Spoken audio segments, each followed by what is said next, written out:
So I get asked all the time, what makes St. Andrew so special? That's a simple question to answer. What makes St. Andrew special is the people.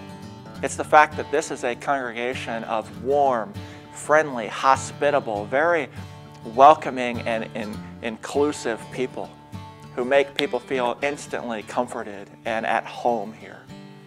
But often after I provide that answer, people dig a little deeper, especially pastors and others that I know. They dig a little deeper and they ask a question, something like this. So that's great, but what's your ministry philosophy? What shapes what you do on a daily basis at St. Andrew?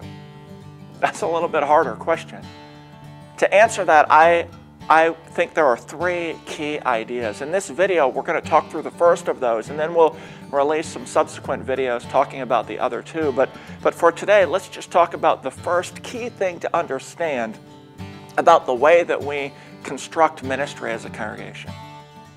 It's simply this. There's a difference between church, capital C, and church, lowercase c.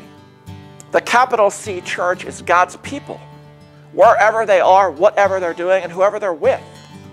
It's God's people who have been baptized and who bear the name of the triune God, who live life seeking to honor Him and to live life according to His will. That's different than the institutional church, the way that many of us have grown up thinking about that word, church. See, that's the small c, church. This official institution, this organization called St. Andrew. Those aren't the same thing, God's people and this place. They have different purposes, they have different reasons, and they overlap in distinct and intentional ways.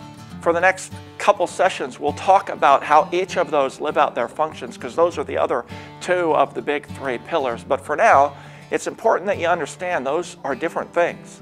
God's people, wherever they are, doing what God wills for them, and the institution of the church that has a distinct purpose. Hope that was helpful. Again, the next two videos, we'll talk about the next 2 points.